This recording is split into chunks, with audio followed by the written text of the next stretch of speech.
How's it going, everyone? My name is Frontier.setter, and this is the Jericho 941.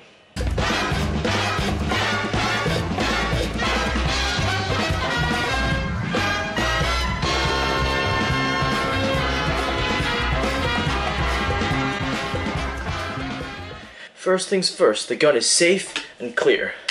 Magazine is empty. Nothing in the chamber. So, you're here because you're either interested in the Jericho 941 or our hero of the hour, Spike Spiegel from Cowboy Bebop. Well, luckily for you, today you're going to learn a little bit about both. Let's first start out with the Jericho. The Jericho 941 is a full steel pistol designed and produced by the Israeli military industry.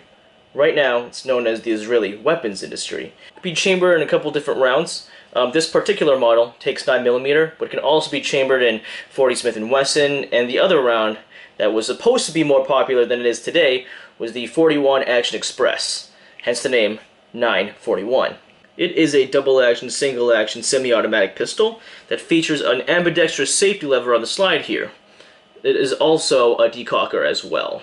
As you can see here, the lever can decock the hammer, as well as disengage the action of the trigger. And because of this design, you really can't carry this weapon cocked and locked. What I mean by this is the first shot will always be double action. It's a pretty decent trigger though. It's not too heavy and it's very smooth. You can half cock the hammer back like this, making it a lot easier to engage the first pull. Obviously, every subsequent shot after the first shot will be in single action, so every shot will be like this. This particular Jericho bears the name Baby Eagle, because when this first was released, it was imported by Magnum Research, who are very infamously known for their Desert Eagle chambered in 50 AE. There are also other versions of this gun with the decocker and safety lever on the frame instead of the slide. There's also more modern versions with the Picatinny rail over here, and some that are also polymer framed as well. But this one is particularly the Jericho 941R, which I believe is the correct version that Spike Spiegel uses in the anime. The only difference is his actually says Jericho on the slide, whereas this one says Desert Eagle pistol. I think this is pretty much just an advertising strategy because these pistols really have nothing in common, except for maybe a little bit of resemblance in the front of the slide here. But, like I said, they're not related at all. I do prefer the look of this one though. It's very classic and streamlined. There's no special frills or anything on it. What you see is what you get. And I think that's elegant. The gun is based off the CZ75. Most notable on how the slide of the gun sits entirely inside the frame of the gun. This features a full rail that runs from the front of the gun all the way to the back. This provides added accuracy, as well as limiting the amount of debris that can actually get into the gun, as well as bringing the bore slightly lower and closer to your hand. The barrel of the Jericho is polygonally grooved, which increases longevity and durability. It's also nickel-plated too, which gives the gun a little bit of flair. The gun comes default with their standard 3-dot sight in a combat sight picture. The grip panels are only held in by one screw, however. That I'm not really a big fan of, but the thing about the grip is that it has this kind of big swell here, and what it does is when you actually grab a hold of it, it brings your hand really high up on the gun, which is what you want, and this is a natural thing that happens. You can get a nice shooting grip on it without having your fingers get in the way of any of the controls here. Quite nice. A lot of room to get a good purchase on this gun. As I said before, there's a large beaver tail here, nice and smooth. You can also tell that there's a nice undercut in the trigger guard, as well as the button mag release here. Spike's Jericho does have a different style of grip though. I think it's custom made. One of the shots here you can see that there's actually a little module for a laser sight on the side. So, I, like many others, love Cowboy Bebop. I think it's an anime that has aged very well. But before we get into the nitty-gritty of Spike and Friends, let's cover a little bit of backstory.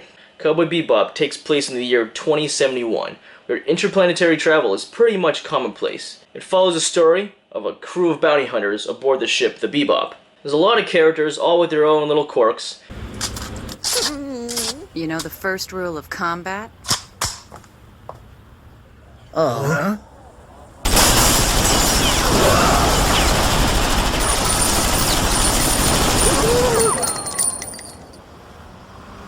Shoot them before they shoot you.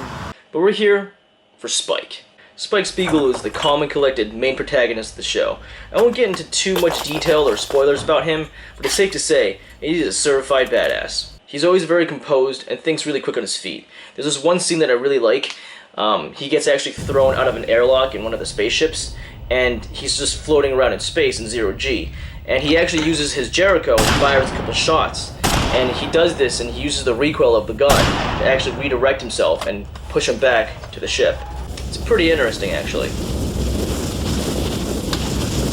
I love the fact that the future has all these fancy spaceships and warp gates, but guns like this, just old-fashioned machined guns, are still commonplace. They still use bullets, powder, and casings, which I just love that kind of, that analog nature of it all. It reminds me a lot of Blade Runner, actually, just having things still be mechanical, even though it's a digital age, essentially. So Spike is a pretty tall and lanky guy. He fights with this kind of calculated, fluid finesse. I guess it's safe to compare him to Bruce Lee.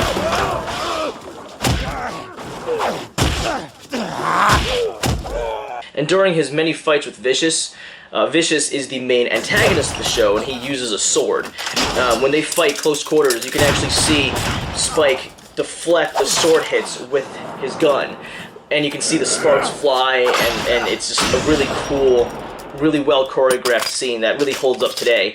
And that's a really good proponent for carrying a full steel gun, that you will be able to block sword hits with it. So, and that being said, Spike can use his gun at all ranges. He can kind of sharpshoot with it during hostage situations, and he can also engage people in really close combat. He almost uses it alongside his martial arts. And I think it's just a cool way to kind of show how much he can actually adapt to situations. Taking the gun apart is pretty simple. You remove the mag, check the chamber, obviously, and that's all clear. And you actually want to align the two dots on the slide with the frame. Push the slide rod out, and then remove your captive guide rod, and then the barrel. And that's pretty much a simple field strip there. Putting it together is just as easy. You just do all the steps in reverse, and there you go. If you've ever taken a gun apart, that's pretty much it. Nice and simple. One part of the gun that I really like is the barrel and the slide here. You can tell that there's these little grooves here that interlock when the gun is in battery. So when the barrel is actually engaged all the way back, it really gives a nice lockup in the breech, and it really doesn't go anywhere. It's very, very solid. One other part that I really like is actually the slide release here. You can tell that it's machined very, very well. It looks like it's almost bladed at the top here with a little horn on the back. It's also small enough that it doesn't get in the way of your grip, but it's also large enough that it's easily manipulated by either hand. I think the gun is beautiful. The overall aesthetics flow very well together. Everything is very smooth with the sharp lines and clean edges. It really gives the gun a very distinct silhouette. When the slide is locked back, look at the front. It's just, it looks like it's just a blade, like almost like in a sword that kind of jets out at you. You don't really see many guns with this kind of heavy front slide design. I think it really gives the gun some character. I can see why Spike would pick a gun like this to be his primary firearm. Because it's a full steel gun, it is cold and it is heavy. The gun weighs approximately 2.4 pounds unloaded. It isn't a light gun to carry, not by a long shot. But just like Spike, his past always weighs heavily on him. Julia! And there are certain things he's done that he regrets. The long frame of the gun and the long full grip is really similar to how they drew Spike, at least in his physical build. He's just a tall and lanky guy. I don't know if that's why the creators picked this particular gun, but it's quite fitting. This is a quick overview of the Jericho 941 and its wielder, Spike Spiegel. I suggest anybody who hasn't watched Cowboy Bebop yet to pick it up immediately and just binge through it. The English dub is actually, I believe, superior than the Japanese one. I don't know if that's because I grew up with watching the English one though. So I hope you've enjoyed watching. If you like what you saw, give the video a like, subscribe to my channel if you haven't already. If you want to see more of this kind of content, let me know in the comments down below what you want to see next. And I guess that's kind of it. Always remember to stay tactically... No.